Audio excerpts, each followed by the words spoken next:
Welcome back to another episode of the Bloomble Book Club. Today is Wednesday. We are going to go over Dr. Joe Dispenza's Becoming Supernatural. We're going to dive right into it. Stay tuned.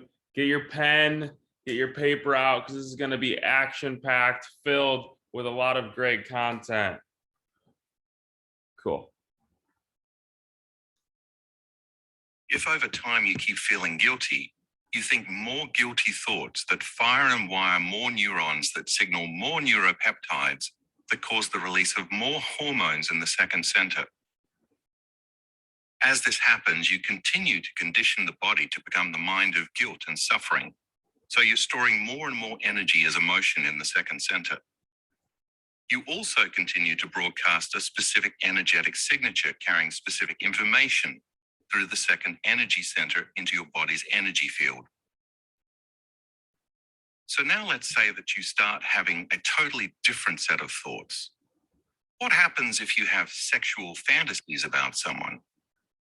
Now you're turning on a different network of neurons in your brain, and you're producing a different level of mind. And just as before, if you get enough of those networks firing and wiring, you're going to get a different internal representation in the frontal lobe of your brain. And once the thought or image you are paying attention to becomes more real than your outer world, in that moment, the thought literally becomes the experience. And the end product of that experience is the corresponding feeling. As a result, your body gets turned on. That center now is activated with a specific energy carrying a specific message or intent, which then turns on the individual plexus of neurons in that center to produce a specific mind, which then signals genes in the corresponding glands to make chemicals and hormones equal to those thoughts. Now you're convinced you're the stud or vixen of the universe. And if you accept, believe, and surrender to that thought or image of yourself without any analysis, then those neurotransmitters in the brain will begin to influence a different blend of neuropeptides in the limbic brain. They'll signal hormones in the first energy center, programming the autonomic nervous system to prepare that center to become activated. I think you're very familiar with the biological effects that happen next. Those biological reactions will cause you to keep feeling a certain way, and you're going to think more corresponding thoughts equal to that feeling. And now you're storing energy in the first center, and you are broadcasting a vibrational signature carrying a specific message from that center into the energy field in your body. Your brain is monitoring how you are feeling, and you're going to generate even more corresponding thoughts. And the cycle continues. This is how the body responds to the mind and ultimately becomes the mind. So now you understand how your thoughts condition your body to become the mind of whatever emotion you're experiencing, and how, when that happens, you're storing more energy in the corresponding energy center for that emotion. The center where the majority of that energy gets stored is the one associated with the emotions you have been repeatedly experiencing. If you are overly lustful, overly sexed, or overly preoccupied with wanting to be seen by others as sexually desirable, your energy is stuck in your first center. If you experience an overabundance of guilt, sadness, fear, depression, shame, unworthiness, low self-esteem, suffering, and pain, your energy will become stuck in your second center. And if you have problems with anger, aggression, frustration, control issues, judgment, or self-importance, your energy is stuck in your third center. Hopefully, by now, you have done the Blessing of the Energy Centers meditation and have begun to experience how the energy in each of your centers is able to evolve from one center to the next, increasing its frequency as it moves up. In time, the body becomes the mind of that emotion. And once that energy as an emotion is stored, or more accurately, once it becomes trapped in one or more of the lower energy centers, then the body is literally in the past. This means you no longer have energy available to create a new destiny. When that happens, your body becomes more matter and less energy because, as you have read, the first three centers, which are based on survival emotions, shrink the vital field of energy surrounding your body. To be clear, I'm not saying that you shouldn't ever have sex, enjoy food, or even feel stressed. What I am saying is that when you are out of balance, it's because these first three centers are out of balance. And imagine if all three of these survival centers become overstimulated all at once. You can easily see how your body's energy would diminish over time. When that happens, there's not much available energy for growth, repair, healing, creation, or even just returning to balance. By the same means, many people who feel out of balance may retreat from their lives and limit the amount of food they eat. By digesting less food, their body has more energy to balance itself. They may also abstain from sexual intercourse for a period of time to allow the body to restore itself. During their retreat, they will also remove themselves from the constant stimulation they normally receive from their environment, including their friends, kids, co-workers, appointments and schedules, job, computers, homes, and cell phones. This helps the body keep from reacting, consciously or unconsciously, to all those familiar elements in their outer world that they associate with thoughts and emotional memories from the past. The breath technique I'm about to teach you gives you a way to liberate that trapped energy that's stored in the first three centers so it can be free to flow to the brain from whence it came. And when you use the breath to liberate those emotions, that energy becomes available for higher purposes. You'll have more energy to heal yourself, create a different life, manifest more wealth, or have a mystical experience, to name just a few possibilities. Those emotions that are stored in the body as energy will be transmuted into a different type of energy, carrying a different message through the elevated emotions of inspiration, freedom, unconditional love, and gratitude. It's the same energy. It's just locked up in the body. The breath is a way to pull the mind out of the body. You will be using your body as an instrument of consciousness to ascend your energy, turning those survival emotions into creative emotions. As you free your body from the chains of the past and liberate this energy, you have available energy to do the uncommon, to achieve the supernatural. The body as a magnet. Think about a magnet as you look at figure 5.3. Magnets, of course, have polarity. They each have a north pole and a south pole. One end has a positive charge, and the other end has a negative charge. The polarity between the ends of a magnet is what causes the magnet to produce an electromagnetic field. The stronger the polarity between the two poles, the larger the electromagnetic field the magnet produces. You can't see that electromagnetic field, but it exists, and it can be measured. The strength of a magnet's electromagnetic field can even influence matter. If you were to take tiny metal shavings and lay them on a piece of paper, put another piece of paper over the first piece of paper, and then set a magnet on top of that second piece of paper, those metal shavings would organize themselves within the magnet's electromagnetic field. The electromagnetic field of the magnet is powerful enough to affect material reality, even though the frequency of this field exists beyond your senses. Figure 5.4 illustrates this.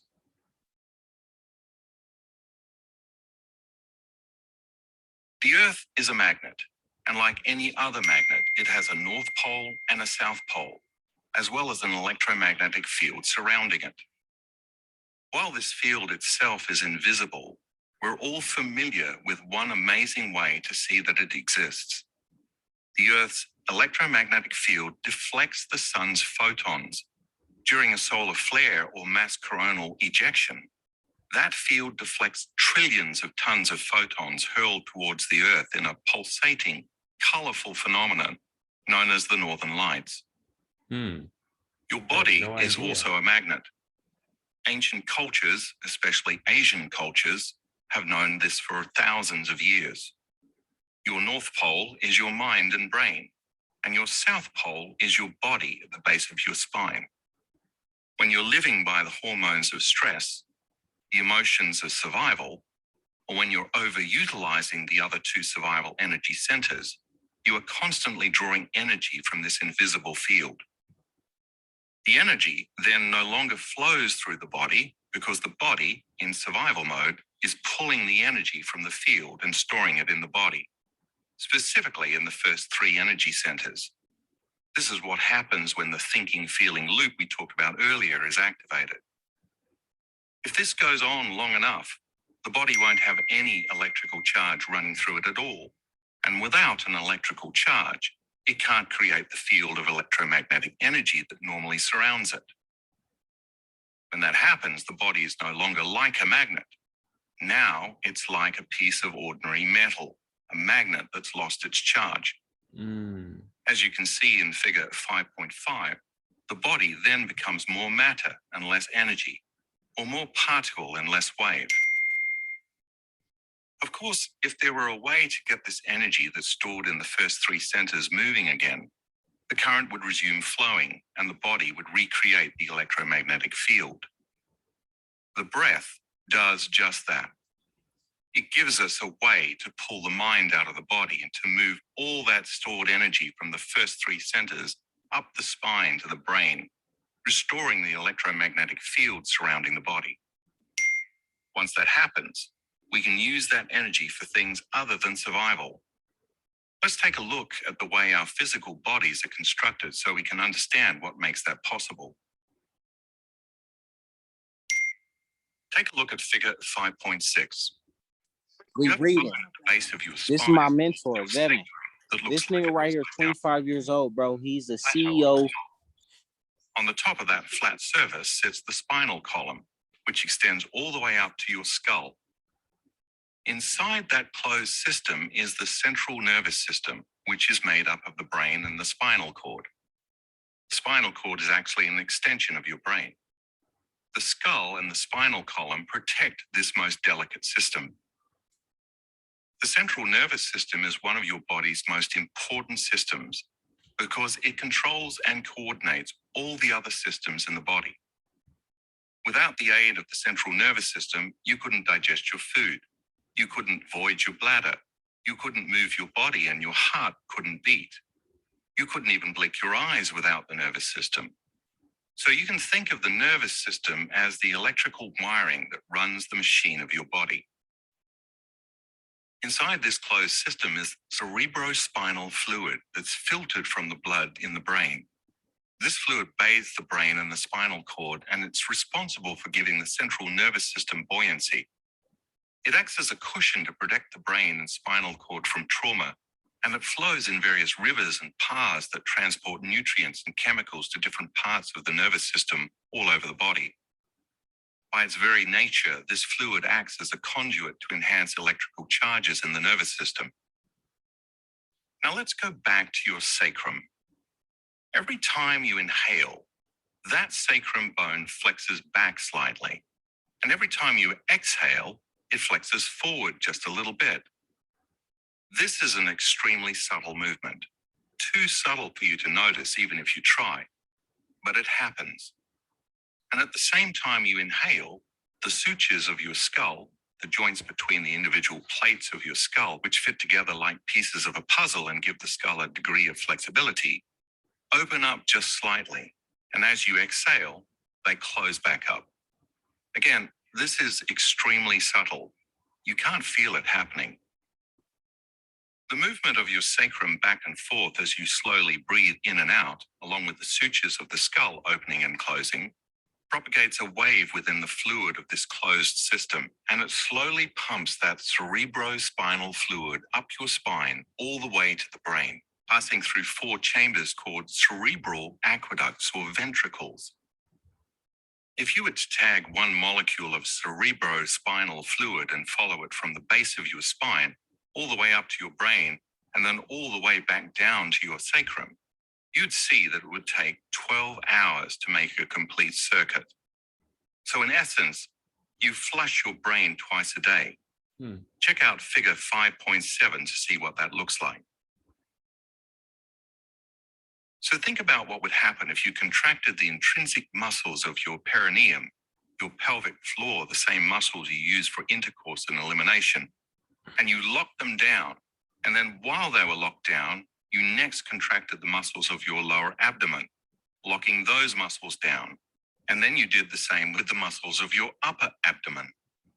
If you kept squeezing and contracting those muscles in your first three energy centers by contracting your core muscles, that fluid in your central nervous system would move up, as illustrated in figure 5.8.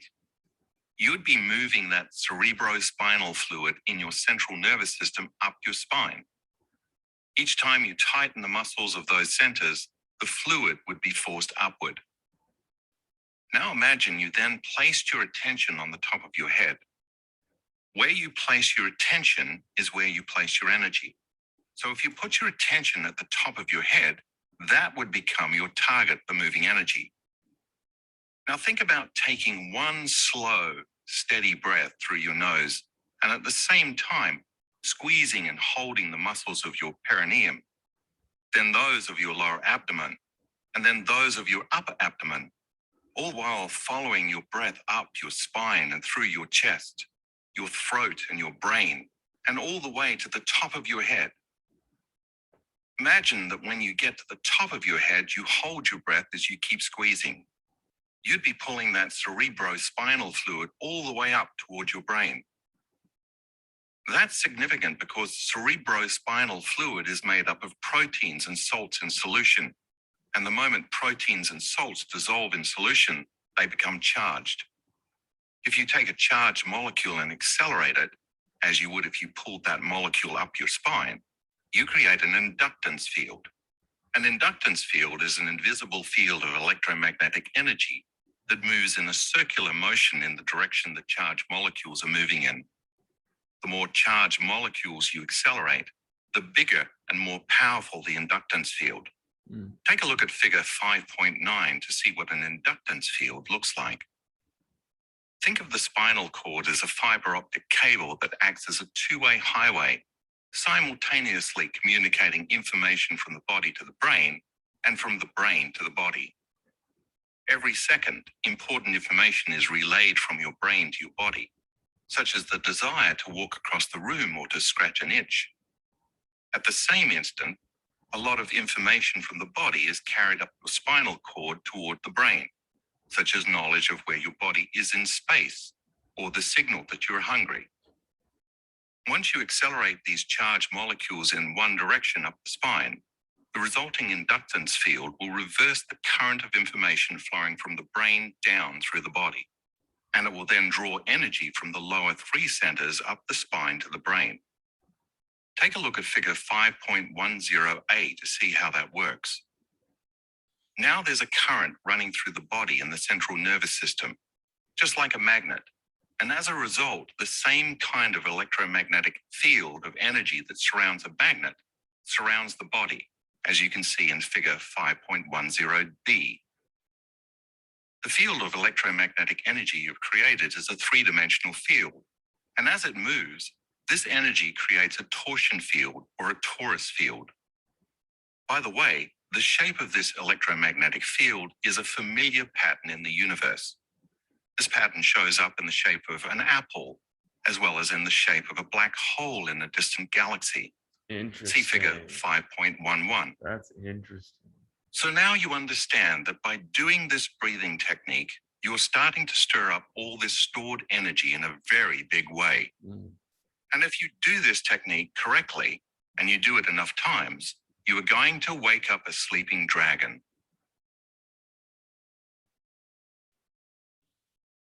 Evolving the energy to the brain. Once this energy becomes activated, the sympathetic nervous system, a subsystem of your autonomic nervous system that arouses the brain and body in response to a threat in your outer environment, turns on, and energy begins to move up from the body's lower three energy centers to the brain. But instead of the body being aroused because of some external condition, you are turning on the sympathetic nervous system by passionately engaging the breath from within. As the sympathetic nervous system starts to merge with the parasympathetic nervous system, another subset of your autonomic nervous system that relaxes your brain and body, such as after a big meal, it is as if traveling energy from the lower centers is ejaculated into the brain. When this energy reaches the brainstem, a gate called the thalamic gate opens up, and all that energy is permitted to enter the brain. Once this energy that was initially stored in the body enters the brain produces gamma brainwave patterns. We've recorded many students producing gamma brainwaves during this breathing technique. Gamma brainwaves, which I call superconsciousness, are notable not only because they produce the highest amount of energy of all the brainwaves, but also because that energy comes from within the body instead of being released in reaction to a stimulus in the environment, the outer world. In contrast, the brain produces high-range beta brainwaves when the body releases stress hormones, allowing you to be super alert to danger in your environment. In beta, the outer world seems more real than your inner world, while gamma waves create a similar type of arousal in the brain, which then causes a heightened sense of awareness, consciousness, attention, and energy related to more creative, transcendental, or mystical experiences. The difference is that in gamma, whatever is happening in your inner world becomes much more real to you than many experiences you've had in your outer world. Take a look at figure 5.12 and review how similar beta and gamma brainwaves are.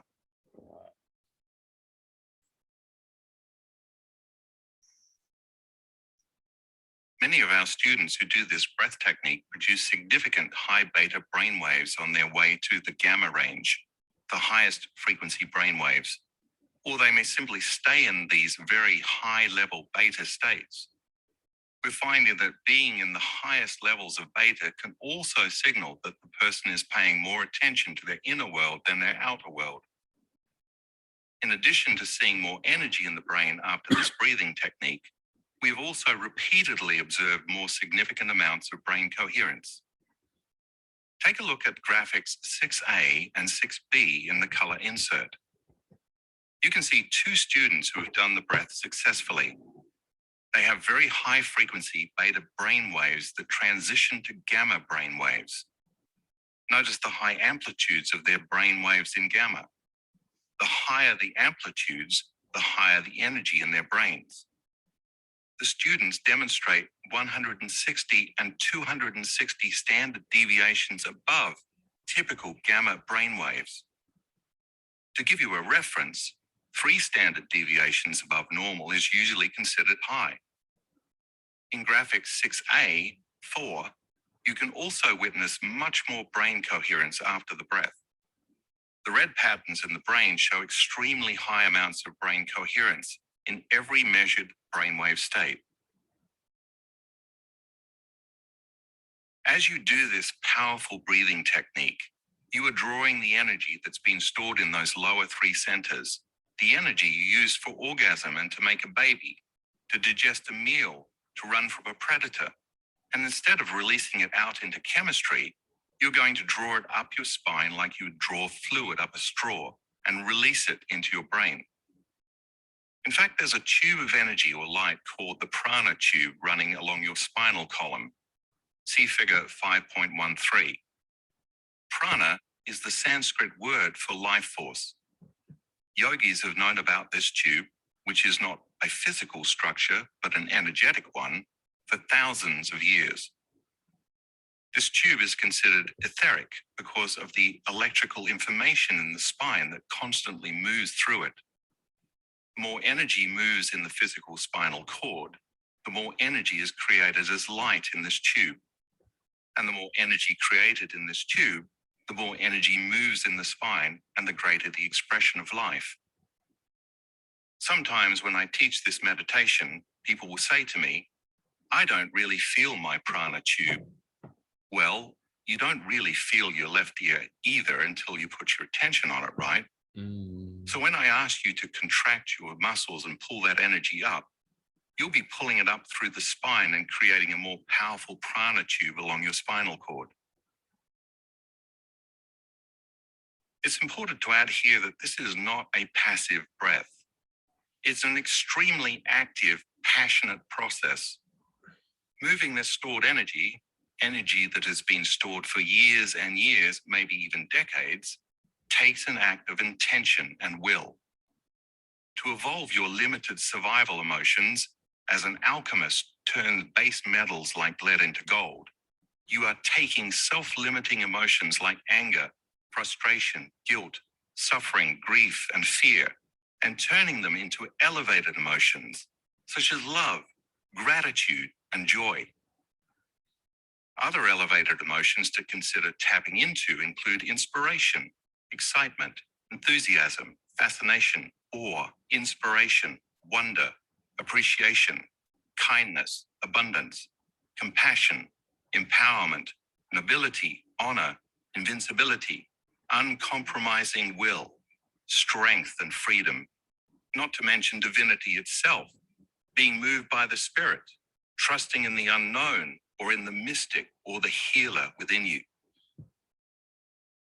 Remember, evolving this energy takes a level of intensity that is greater than the body as the mind, greater than your addiction to any survival emotion. You must be inspired to become more energy than matter, using your body as an instrument of consciousness to ascend your energy. So don't let your body be your mind. Remember that you are liberating your stuck energy, turning guilt or suffering or anger or aggression into pure energy. And as the body liberates that energy, you're freeing yourself, and you will feel overjoyed, in love with life, and inspired to be alive. As you pull this energy up the spine in this meditation, you'll follow your breath all the way to the top of your head. When it gets there, I want you to hold your breath while you keep squeezing those muscles in your perineum and your abdomen. When you do that, you increase the pressure inside your spinal cord and spinal column. That pressure, called intrathecal pressure, is inside a closed system. It's the same pressure you exert when you take a breath and lift something heavy. You're pushing against your insides. But in this breath, you'll be very specifically directing all that pressure, all that energy, and all that spinal fluid up your spine and into your brain. When that pressurized fluid reaches the back of your brainstem, all of a sudden the lower brain centers like the brainstem, cerebellum, and limbic brain open up to this energy through a cluster of nuclei called the reticular formation.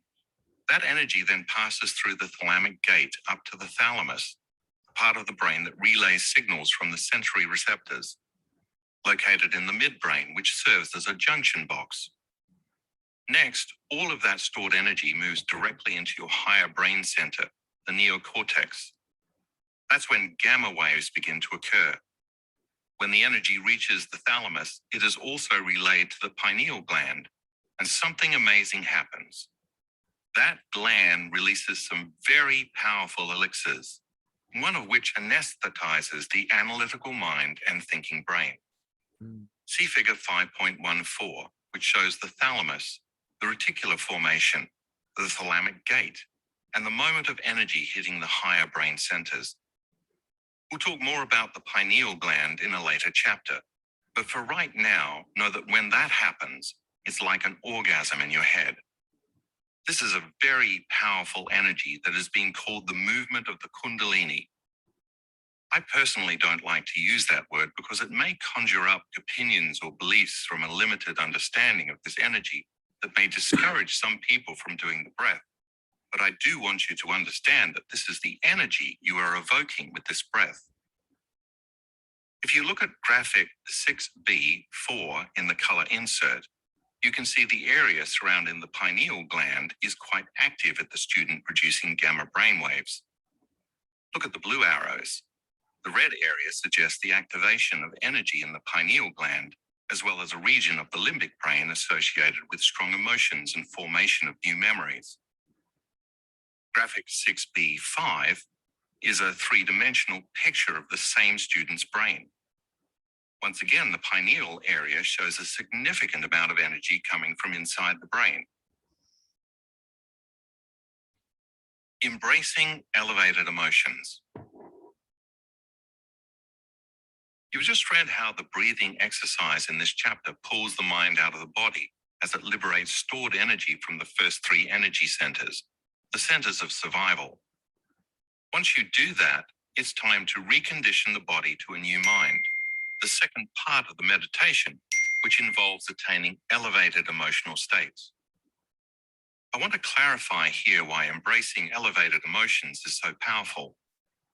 As you've learned from our discussion about genes in the second chapter, we now know that it's the environment that signals the gene, not the other way around. If an emotion is the end product of an experience in the environment, it is the emotion that turns gene expression on or off. When you embrace these elevated emotions in this meditation, what you are actually doing is signaling your genes ahead of the environment. The body doesn't know the difference between an emotion created by an experience you are having in the outside environment and an experience you are creating internally by embracing this new elevated emotion. So when you embrace that elevated emotion and think thoughts that are greater than the self-limiting ones that kept you stuck in the past, your body begins to prepare chemically for the future because it thinks that future is happening now. In other words, if you do the meditation correctly enough times, the body responds as though the healing or any condition you are manifesting in your environment has already taken place.